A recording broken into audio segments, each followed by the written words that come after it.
Hi students, today we are going to discuss about gravitation and its introduction. We are amazed looking at the glittering sky. We wonder how the sun rises in the earth and sets in the west. Why are comets and stars are twinkle? The sky has been an object of curiosity for human beings from time immemorial.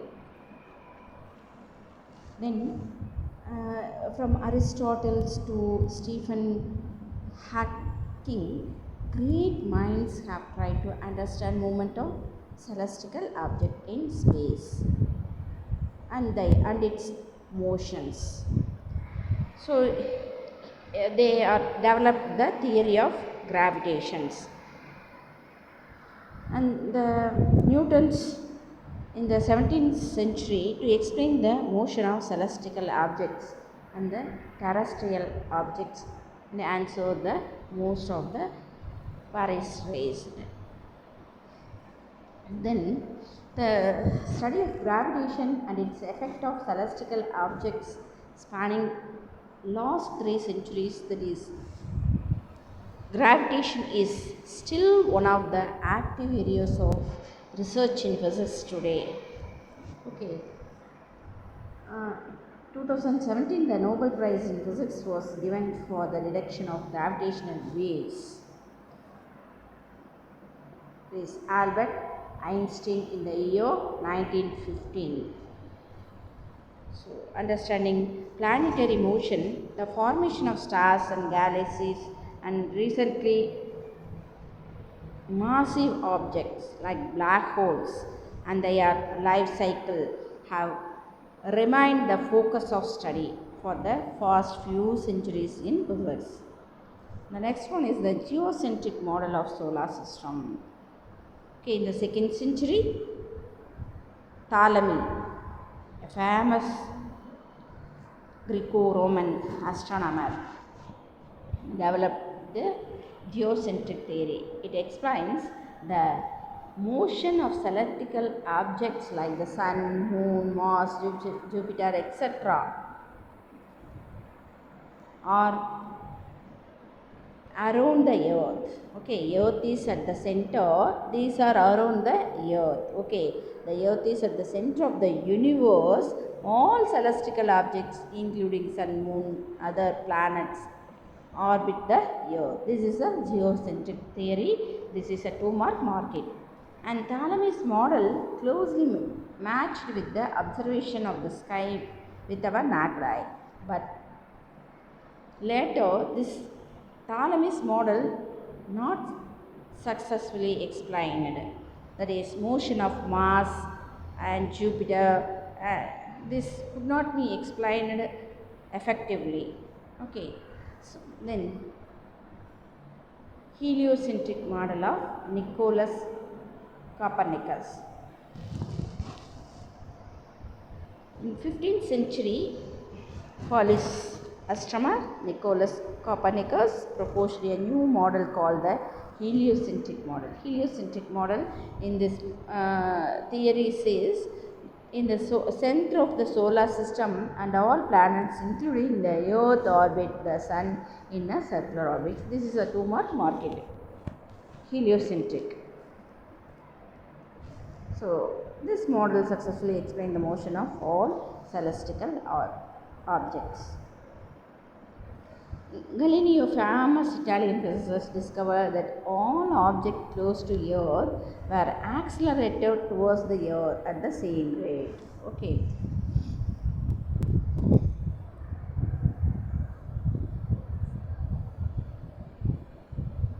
Kepler eventually the analysis led to the deduction of the law of planetary motion. These laws are termed as Kepler's law of planetary motion. Okay. Kepler says the planets are around the sun is in an elliptical path. Okay, do you understand this one? The next topic is superposition principle for gravitational field. Consider n particles of masses m1, m2, m3, etc. mn distributed in space at position r1, r2, r3, etc. Okay.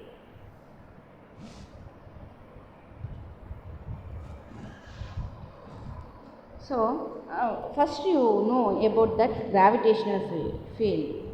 What is gravitational field or define gravitational field? The gravitational force experienced by a unit mass is a gravitational field or gravitational field intensity. Okay. Then the particles m1, m2, particles of mass m1, m2 are placed at a distance r1, r2, r3 with respect to the point P. So, it is due to this total gravitational field at point P is due to all the masses, vector sum of all masses of vector sum of gravitational field due to the individual masses. So, you write E total vector equal to E1 vector plus E2 vector plus etc. En vector. So, you E1 vector value is g m1 by r1 square r cap and E2 vector is minus gm by r2 vector r2 square r2 cap plus etc. Okay, minus because E1 value is minus gm by r square r cap. So, you take it this all terms are minus term. So, you write E total vector equal to minus sigma I 1 to n gmi by ri square ri cap. Okay, this E total vector take this direction E1, E2 vector, E1 vector and E total vector, the triangle law. Then this is the summation. You calculate the gravitational field is summations formula is used, but the discrete mass, instead of discrete mass we have continuous distribution of total mass m, then gravitational field at a point is calculated by using integration method.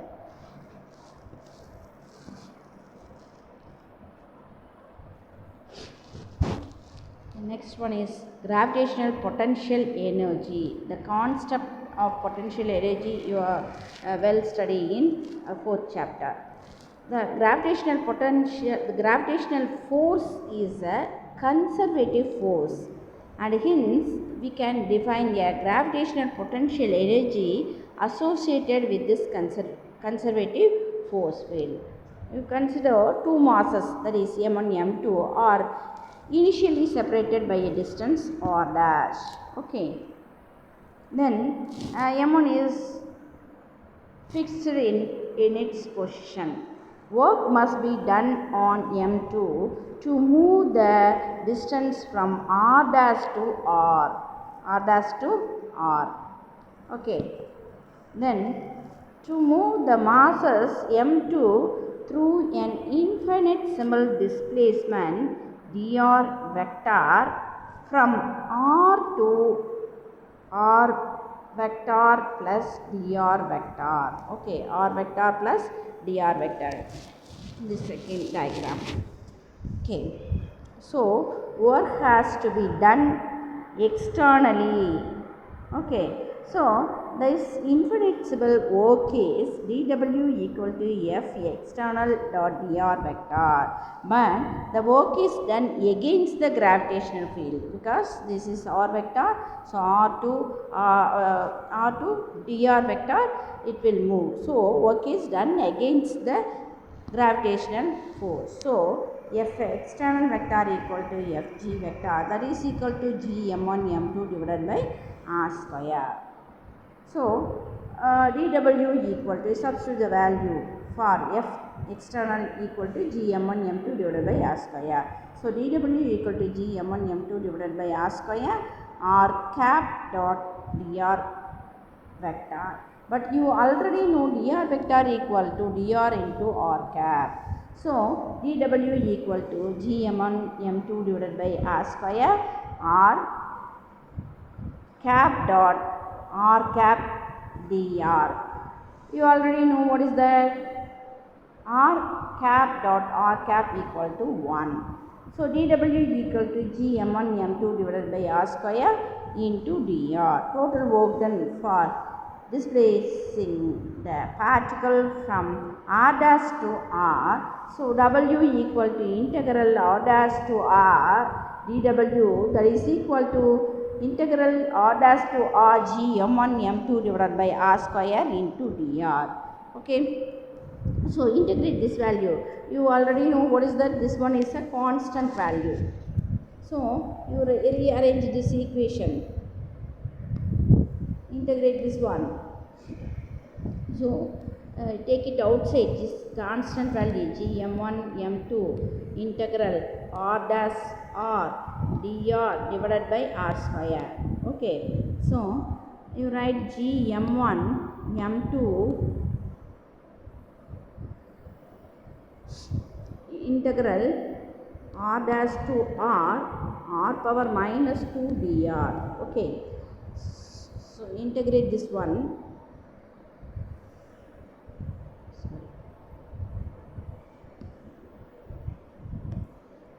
That is equal to gm1 m2 integrate r minus 2. So r minus 2 plus 1 divided by minus 2 plus 1. Okay, apply the limitation r dash to r. So gm1 m2 into r power minus 1 divided by minus 1 r dash to r. Oh sorry, you apply this limitation. Okay, then you apply the limitation, you get that is equal to gm1 m2. Take this minus sign in this side. Okay, so 1 by r dash to r. Okay, so you write this is minus g, apply this limitation. So you get upper limit 1 by r minus lower limit r dash. Okay, you understand this one? Then you multiply this one gm1 m2, g minus gm1 m2 divided by r, and this minus into minus plus, so you get plus gm1 m2 divided by r1, but u are equal to minus gm1 m2 divided by r. So you write w equal to u of r minus u r dash. So this work done, W gives the gravitational potential energy difference of the system of masses m1 and m2 when the separation between r and r dash.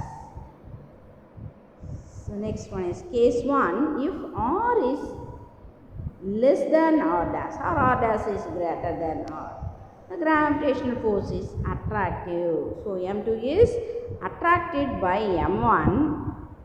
Then m2 can move from r dash to r without any external work on the system. Here work is done by the system spending its internal energy, and hence the work done is said to be negative. Okay, you understand this one? Then r is greater than r dash. So r is greater than r dash, this one, r is greater than r dash. The system, no, work then be done against gravity to move the object r dash to r, because r dash is a less value. So work done is on the body by external force, and hence work done is positive.